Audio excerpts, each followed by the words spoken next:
I love pets. Whether it is cats, dogs, hamsters, or fish, they all win my heart.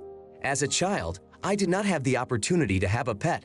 However, over time, I realized how significant a role they can play in a person's life. For many, they become a source of anti-stress and help to cope with various ailments. In my story, I, Andrew Houston, want to share an unusual experience of communication with animals. In my childhood, there was never a place for pets at home. Taking care of them seemed to me then a pointless waste of time. But everything changed when my friend convinced me of the need to get a cat. I was eager to be closer to her, so I agreed. After our breakup, I was left alone with this restless striped cat, who at first was my hated destroyer, but over time turned into a favorite. His purring at night softened my heart. Unfortunately, due to illness, I had to put him to sleep. By then, I realized that I couldn't do without the cat's purr. I got 2 kittens, a brother and sister, both black with blue and green eyes respectively. The male was larger but calmer, while his sister proved to be energetic and playful. Their names are Bowie and Eman. Despite my stern words and commands, they rarely obeyed, preferring to remain in their own world, but always sought my company. The difficulties arose when I got married. My wife did not share my love of cats. At first, she hid her feelings, but after the wedding she insisted that I get rid of them. I stood my ground, and this led to our first serious argument. In the end, I got my way. However, it laid the groundwork for passive-aggressive behavior in our marriage. From then on, I began to realize that I may be partly to blame for our problems. In the midst of the argument, my wife, Cindy, shared with me a story from her childhood that triggered her fear of cats. She told me about an elderly recluse who was found dead in her home. The woman had died of a heart attack, and her house cats, left without food, had turned into real monsters. The grim story had a profound effect on Cindy as a child. It instilled in her the fear that something like this could happen to her. Realizing the depth of her fear, I was unfortunately unable to support her properly.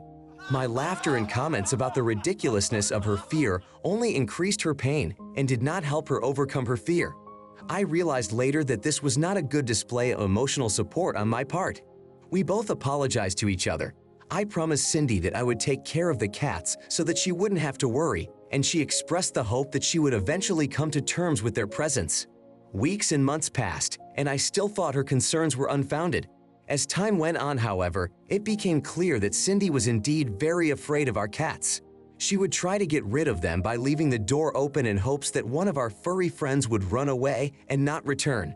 These actions were an expression of her fear and her desire to get rid of the problem without resorting to direct conflict with me. I realized that our relationship with our animals and each other needed more understanding and respect for each other's feelings. I had always preferred to keep my cats inside the house. I was afraid that dangers might be waiting for them outside. It seemed to me that their little brains were incapable of adequately assessing all the risks. However, Cindy, perhaps unknowingly, proved otherwise. Our cats, Eman and Bowie, returned home safely each time after their adventures. The sounds of them playing in nature convinced me that my fears were unfounded. That all changed when I became fascinated with watching videos on Instagram. Cat owners were sharing footage from cameras attached to their pets' collars. These clips were so funny and engaging. They inspired me to try something similar with my cats. It became a ritual of sorts. Every day when I got home from work, I would attach multiple cameras to Eman and Bowie and let them outside. They happily explored the neighborhood, climbing trees and playing hide and seek. After an active vacation, playing and chasing, they would come home. They were ready to curl up and rest after an eventful day. This experience not only allayed my fears, but allowed me to see the world through the eyes of my pets. It made our bond even stronger. Our cats quickly got used to the new routine and became very disciplined. They wouldn't leave the house, even when Cindy left the doors wide open. It was a hint of a chance to escape. It was as if they understood that without my presence in the house and without cameras attached to their collars, they were not allowed outside. This arrangement greatly disappointed Cindy. She hoped the cats would run away, but I chose to ignore her little schemes. When the cats came home, I would put the cameras away, download the videos to my phone, edit them, and post them on social media. While it might seem like an odd hobby to some, I already had 500,000 followers. The videos of cats exploring the world, performing funny tricks, and making unique sounds were a hit. My subscribers were thrilled with their success, as evidenced by their comments. My videos caught the attention of camera manufacturers. They offered to upgrade my devices to the latest models for free in exchange for their regular use in the videos. This offer came just in time, given the new filming opportunities. One day as I was returning home earlier than usual due to a snowstorm, I realized that my cats had never seen snow. The snow kept falling and I decided it would be the perfect opportunity to capture their first encounter with it. I anticipated their reaction to this new element. I wondered if they would be cautious or, on the contrary, excited to explore the snow-covered landscape. This day promised to be special for both me and my subscribers, who would no doubt appreciate the chance to see a man and Bowie face to face with snow for the first time. The last few winters have been unusually mild, with almost no snow. The prospect of filming my cats frolicking against a snow-covered backdrop caused a real rush of enthusiasm. Upon arriving home, I discovered that my wife was absent, although her car was in place. This compounded my surprise, given that her office had closed early due to the bad weather. I wondered where she could have gone. Eman and Bowie, who usually met me at the door, were invisible this time. I found them watching the snowfall through the window. Upon my command, the cats immediately headed for the door, ready for a new adventure. After strapping on the cameras, I opened the door for them. Bowie looked around cautiously first, while Eman, impatient and without delay, darted into the snow, leaving behind her little paw prints. After a brief observation, Bowie followed her. Their games in the snow began epically. They were the epitome of joy and freedom. They raced around the yard, creating chaotic paths, tumbling and jumping like little snow monsters. Watching the fun of the cats, I couldn't contain my laughter. Every trick they did brought a smile to my face. After about 15 minutes, tired but satisfied, they climbed up a tree, choosing it as their resting place. This became the perfect time for me to enjoy a cup of coffee and take a break from observing. My next-door neighbor, Jerry, has always caused me a certain amount of resentment, perhaps because of his treatment of my cats or other aspects of our relationship. He recently completed an impressive renovation to his house, which got us thinking about similar improvements to our own home. In addition, Jerry, with his impressive physique, never missed an opportunity to flirt with Cindy, which always made me envious. Cindy, on the other hand, dismissed my accusations, claiming that I just lacked confidence. Jerry was also a cycling enthusiast and loved to talk about his athletic accomplishments, even when the weather forced others to stay home. Back to the present, I had just finished my coffee when Cindy entered the house. Her behavior was odd. She immediately asked about the cats, which was uncharacteristic of her, especially with such a strain in her voice. Her appearance indicated haste and confusion, as if she was suddenly at home. Her nervous demeanor and avoidance of direct eye contact with me only heightened my suspicions. When I asked why she was interested in the cats, Cindy attempted to deflect attention by stating that she was just worried about them because of the weather. However, her rapidly changing emotions and avoidance of eye contact only confirmed my suspicions that she was insincere. It became clear to me that she was probably hoping the cats would be trapped outside in this snowy weather. When Cindy returned with a frightened look, I sensed that something was wrong with her. Her appearance, reminiscent of someone caught off guard, only heightened my suspicions. She seemed cornered, trying to find a way out of the situation. Suddenly, I caught myself thinking about her strange behavior and possible connection to our cats. Those loved to explore the neighborhood, including Jerry's house. My musings were interrupted when I asked Cindy a question about her stay at Jerry's house.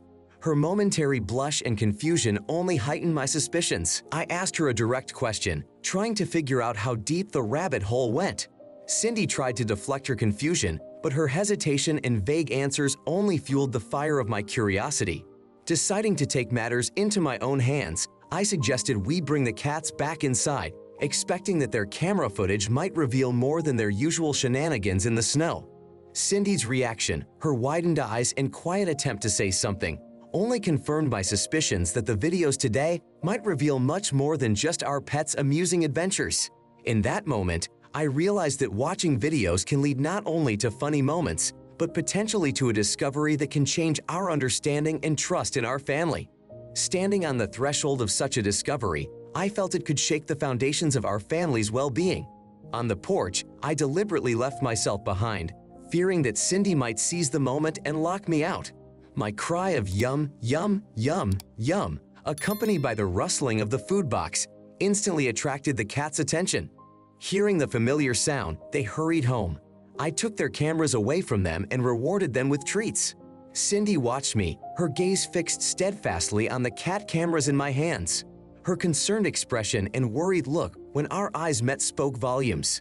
Motioning for her to do something else, I headed to the basement to review the camera footage. My determination to uncover the truth forced me to put aside everyday tasks, such as feeding the cats. In the basement, I began the process of synchronizing the cameras with an app on my phone. I had to not only review the footage, but also decide which footage to share with the world online and which to keep secret.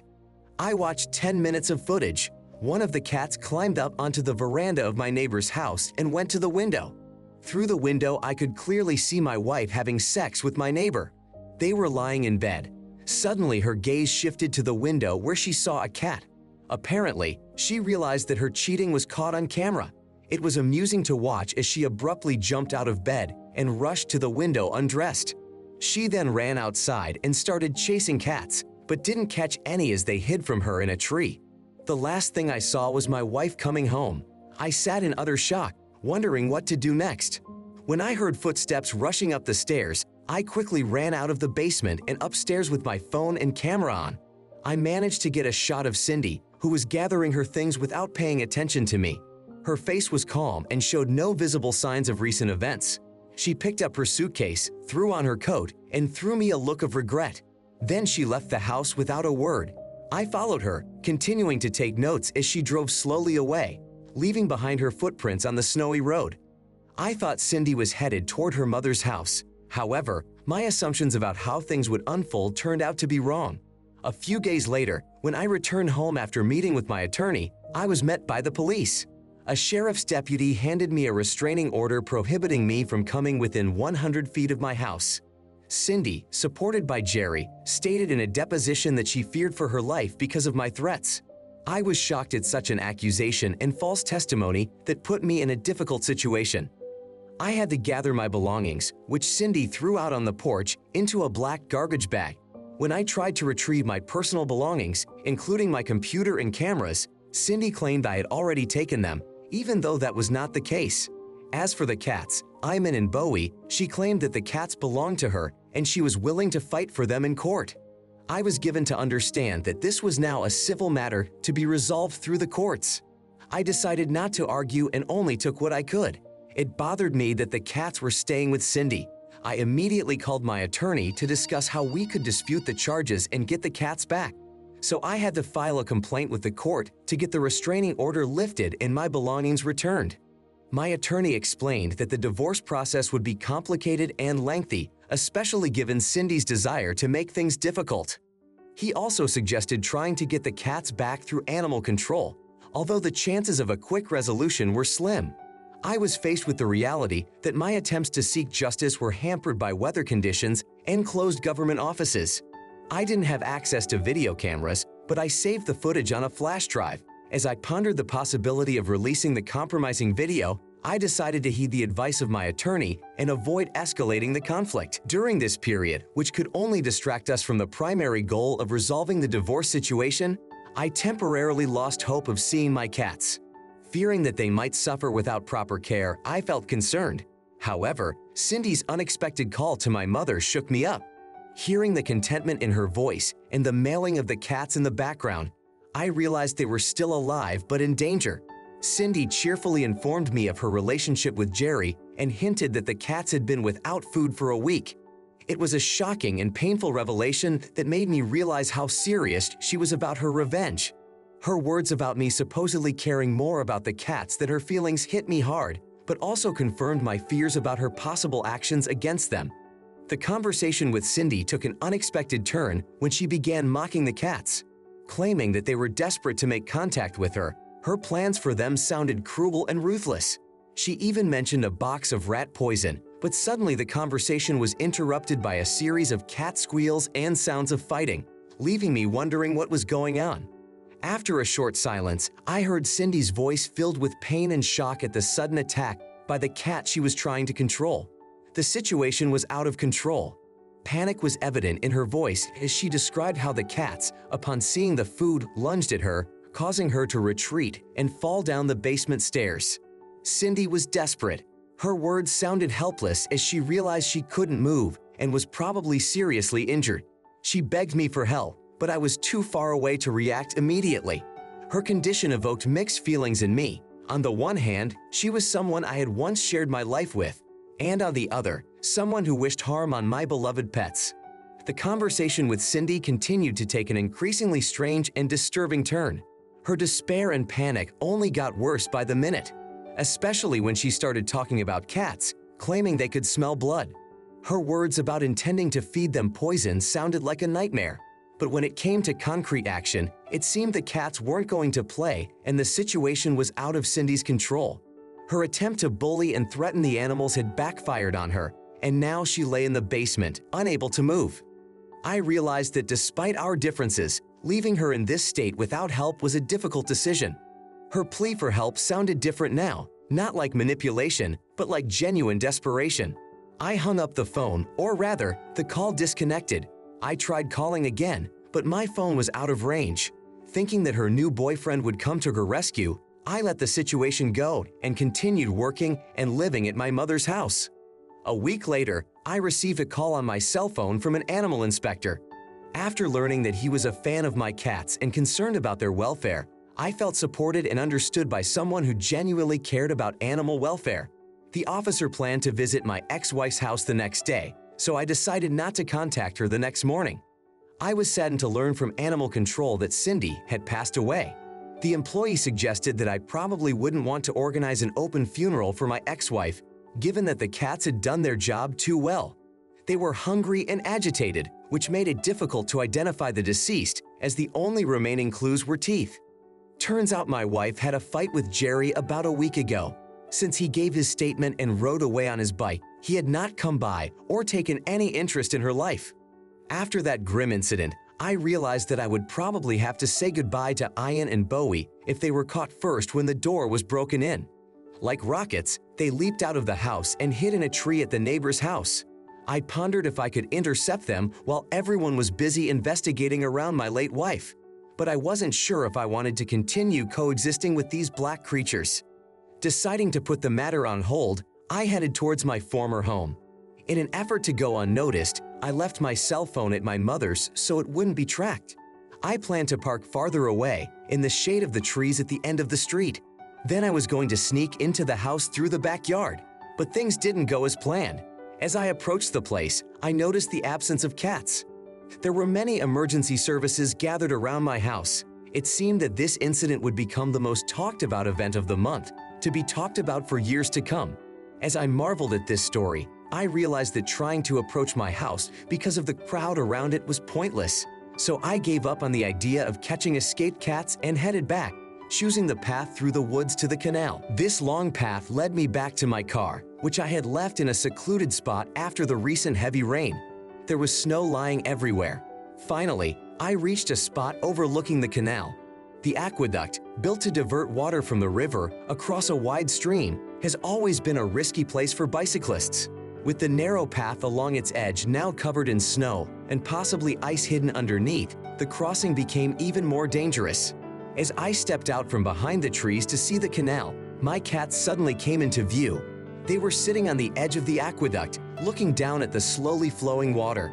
At the moment I was watching them, Jerry appeared on his bike on the other side of the aqueduct.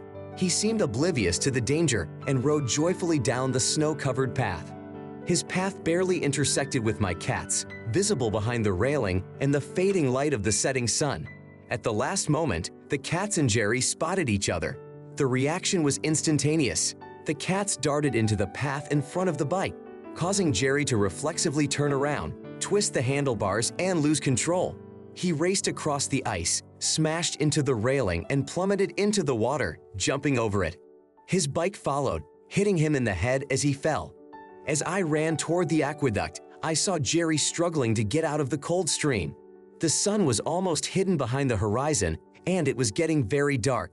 The stream was not very deep, but the water was icy cold. Jerry was soaked to the bone.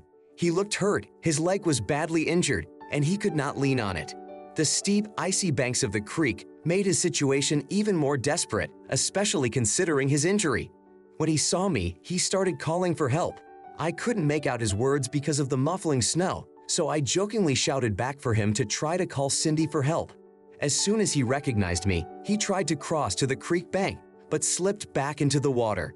It occurred to me that it was time for me to leave. As I turned toward the car, I noticed my cats sitting on the path, silently watching me. Their black faces expressed something like recognition. In an instant, we all felt our paths diverge. They lingered for a moment, stretched and silently, as if saying goodbye, rushed toward the forest, soon disappearing from sight. I assumed they would return home when they got tired of exploring or found refuge in their usual hiding place under Jerry's house. A few days later, when I returned home and cleaned up the traces of the stranger's presence in the bedroom and basement, replacing the bed with a new one, I heard from a neighbor that a camper had found the body of our former neighbor by the creek. His limbs were frostbitten and he died of hypothermia. They say hypothermia takes lives quickly and painlessly, like falling asleep peacefully contemplating something and then reflecting on what happened. I couldn't understand why people consider meeting a black cat a bad omen. Personally, I've always had good luck with them, although now I think my next pet will be a hedgehog or maybe a hamster. That's the end of that story. Why do you think the main character's wife decided to cheat on him? Why didn't the main character save his wife and her lover? Can the protagonist's inaction be justified? Write your opinion in the comments and we will be interested to read it. Also, don't forget to subscribe to the channel and put a like so you won't miss new exciting stories about betrayal and revenge. Good luck! Thank you so much for watching my video and your time. Please subscribe to my channel and click on the bell button.